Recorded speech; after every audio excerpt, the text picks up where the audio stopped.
Nessa semana, lemos a Parashá Vayeshev, que começa a contar um pouquinho da história do Yosef, que foi vendido pelos próprios irmãos como escravo. Ele foi levado para o Egito, e no Egito ele foi comprado por um ministro do faraó chamado Potifar. Na casa de Potifar, tudo que Yosef fazia, ele tinha muito sucesso, e o Potifar começou a dar cada vez mais poder para ele, e isso chamou a atenção da esposa do Potifar. Além disso, o Yosef era um homem muito bonito que chamava a atenção das mulheres.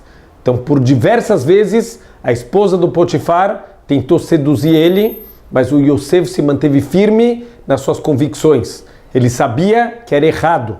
Mesmo que ele era um escravo, mesmo que ele está sozinho, mesmo que ele está numa situação difícil, e talvez a esposa do Potifar vai ser o caminho dele para ele conseguir a liberdade, o Yosef, ele prefere fazer o que é correto. Certo dia, o Yosef chega para trabalhar e a esposa do Potifar está sozinha. E ela investe contra ele e tenta segurar ele, e ele sai correndo e larga o casaco na mão dela. Ele sabia que aquele casaco poderia ser usado como prova contra ele, e realmente foi usado, e por causa disso ele foi mandado muitos anos para a prisão. Mas o Yosef está mais preocupado de fazer o que é correto. Então a gente vê o final da história, o Yosef acaba virando o vice-rei do Egito. O Yosef, ele tem poder, o Yosef tem dinheiro, o Yosef é um homem muito bonito, e mesmo assim ele é uma pessoa humilde e ele é uma pessoa correta. O Yosef é alguém que tem autocontrole. É por isso que os nossos sábios chamam o Yosef de Yosef Atzadik. O que é o Tzadik? É aquele que tem autocontrole, aquele que faz o que é correto, independente das suas vontades e dos seus desejos.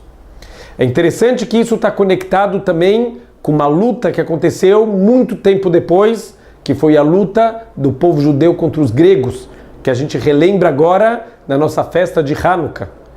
Os gregos, eles vieram com a sua cultura helenista, com o carpe diem, aproveita a vida, curte, vai atrás dos prazeres, e o judaísmo ao contrário.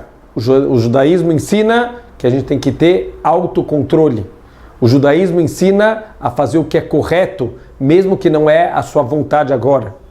Então esse choque entre as duas culturas, a gente relembra agora na festa de Hanukkah, para lembrar a grande vitória do povo judeu, mesmo que os gregos tentaram e infelizmente conseguiram desviar muitos judeus do caminho, mas o povo judeu saiu vitorioso.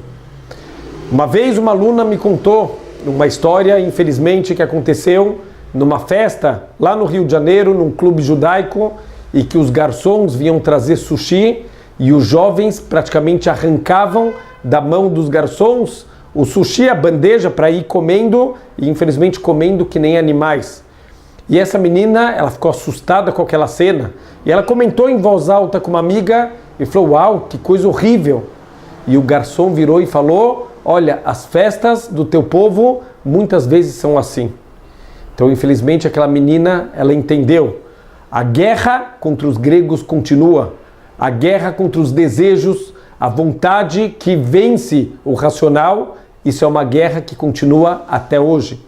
Em Hanukkah, a gente acende as velas para relembrar que essa luta a gente pode vencer. A luta do racional contra a luta dos desejos. A luta do carpe diem, de ficar procurando os prazeres e saciar as vontades, contra o autocontrole. A palavra Tzion, que representa Israel, que representa o povo judeu, se a gente tirar a letra Tzadik, justamente o Tzadik, o autocontrole, sobra a palavra Yavan. Então a gente vê que Yavan, ele representa a falta de autocontrole.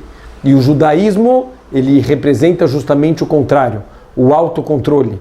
E a pessoa que tem autocontrole, ele consegue chegar em altos níveis de santidade e cumprir o que ele veio fazer. Shabbat Shalom e Hanukkah Sameach.